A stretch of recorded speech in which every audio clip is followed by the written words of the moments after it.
Hello everyone, and welcome back to Hookom Health. I'm Amanda, a registered dietitian, nutritionist, certified personal trainer, and yoga teacher, and today I want to talk a little bit about some of my favorite self-care tools.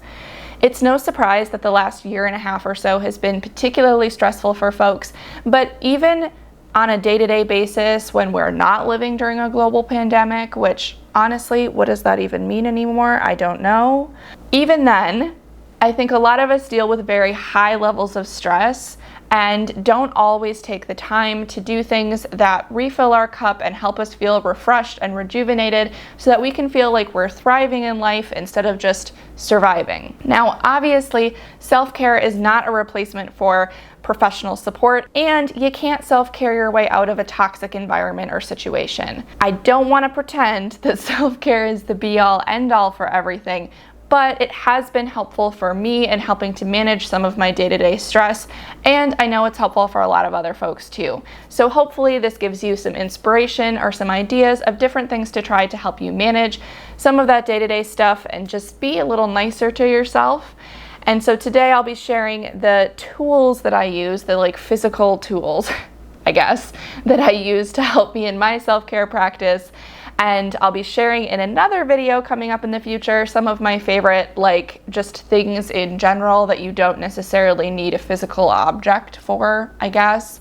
I'll be sharing some of those in a later video, so make sure that you're subscribed and that you turn on the post notifications so that you get notified every time I post a new video. Stay tuned until the end of the video because I'll be sharing a free resource that I've created for all of you to help guide you along your self-care journey, and all of the links to the items I'll be talking about today, assuming I can find them all, will be in the description box. All right, without further ado, let's talk about some of my favorite self-care tools. Oh boy.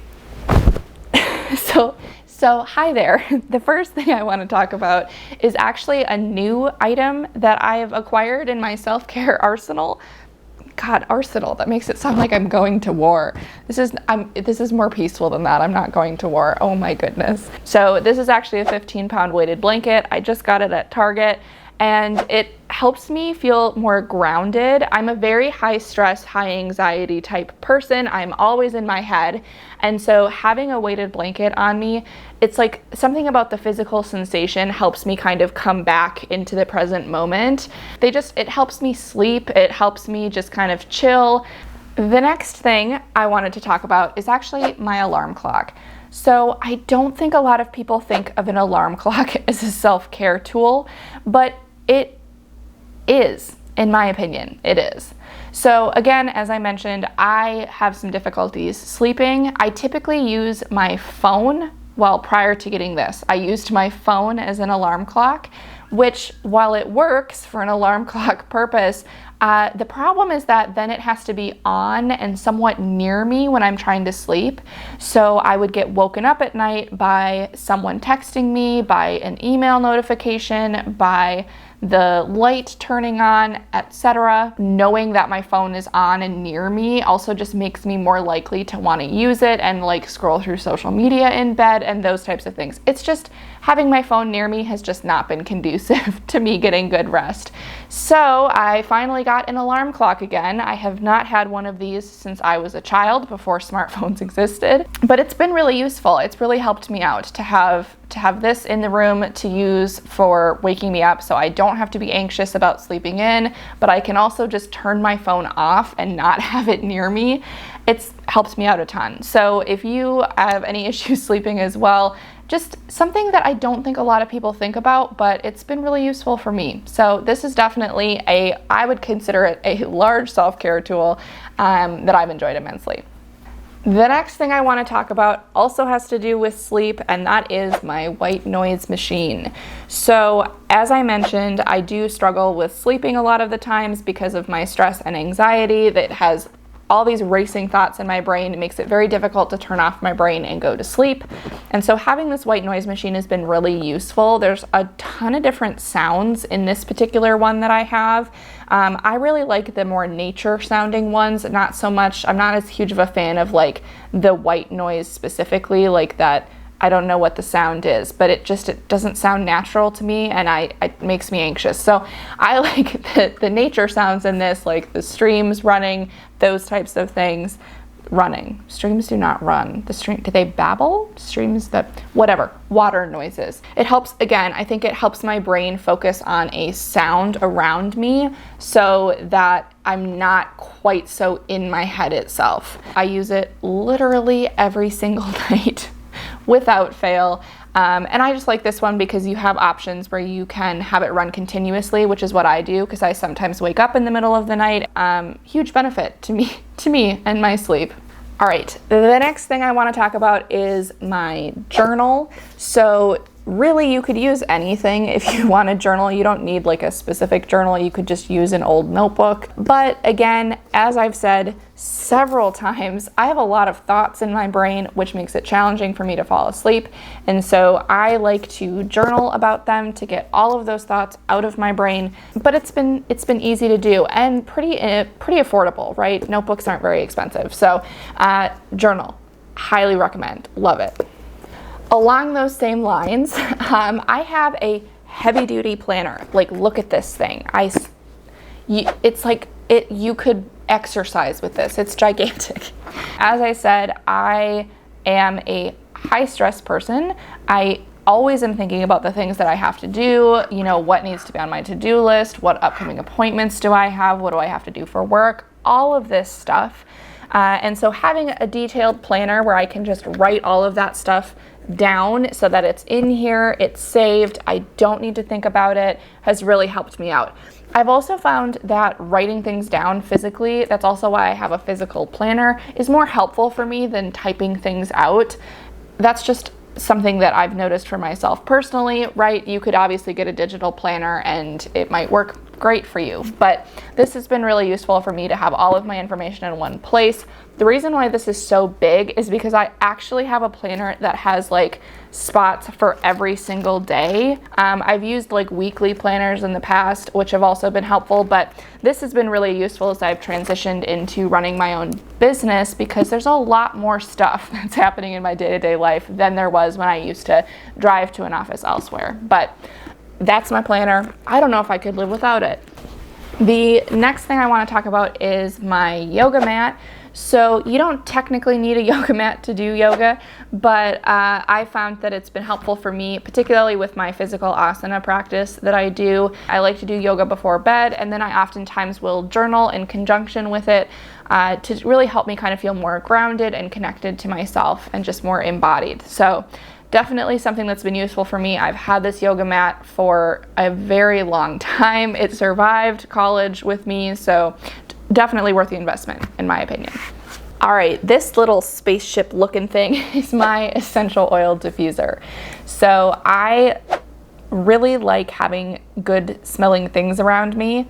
I think most people do. That probably sounded really stupid, but I find that scents really help me, again, get out of my brain a little bit. It's like having that additional sense helps me kind of quiet those thoughts in my head, be more grounded and in the present moment. So I really love using my essential oil diffuser. I use it a lot of times at night as well with like a lavender essential oil to help me sleep, or I might use it during the day, particularly if I kind of need a little like pick-me-up or something. I find that using kind of more of the brighter, fruitier scents helps me just kind of feel happier and more positive. So that's just something that's been useful for me personally, and is not really that expensive. So kind of a win-win for me.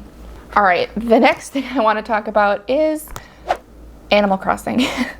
So this may sound a little odd, but again, with the fact that I deal with so many racing thoughts in my brain all the time, it's really helpful for me to have an activity that I can do that keeps my brain engaged, but that isn't really very stressful in and of itself. And so games like Animal Crossing fit that bill for me, because while I am heavily in debt to Tom Nook, you don't really have to like complete things in a certain time frame in this game. There's not really like a strong, strict objective. You can kind of just do what you want. And so this has been really helpful for me to do, particularly kind of when I'm nearing the end of my work day, to kind of zone out a little bit, do something that's fun, and that kind of gets me out of my own head for a while. So this has been useful for me to just focus on something else for a while. All right, next I have my mud mask. So I have like stress-induced acne issues, right? Every time that I'm super stressed out, my acne flares up and gets really irritated and painful and just super uncomfortable.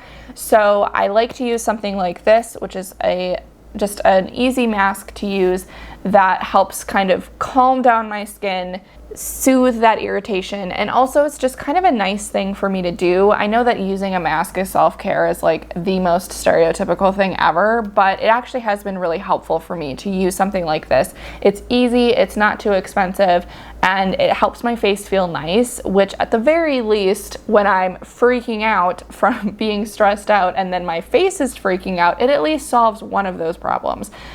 So there's that little maskaroo. Okay, next up we have my knitting stuff. I actually just finished knitting a dishcloth, which is why my knitting needles are currently naked, but I like to be busy. And so having something for my hands to do while I'm like watching TV or kind of just waiting for something is really helpful. It prevents me from thinking about a million things or like pulling out my phone and scrolling on social media while also like watching TV. It's never helpful. I mean, I love social media. I'm very active on social media, but we all need a break every once in a while. So this allows me to kind of take a break from the constant scrolling and be a little less dependent on my phone because my hands are busy doing something else. And the bonus side of it is that I'm getting really good at making dishcloths. Not much else, but those dishcloths, my dishcloth game is strong. And finally, the last thing that I have to talk about today, I'm sure there's other things, but the last thing for this video is my water bottle.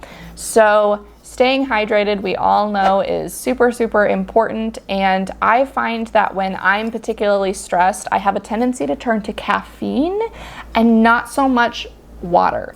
So having a water bottle with me at all times helps remind me to stay hydrated so that I'm actually feeling my best and just not getting dehydration headaches. I don't know, maybe it's a me problem, but it's like me and stress equals caffeine equals dehydration equals feeling crappy because I'm dehydrated. So the water helps prevent that from happening. So definitely, maybe not the most commonly thought of self-care tool, but something that's been really useful for me.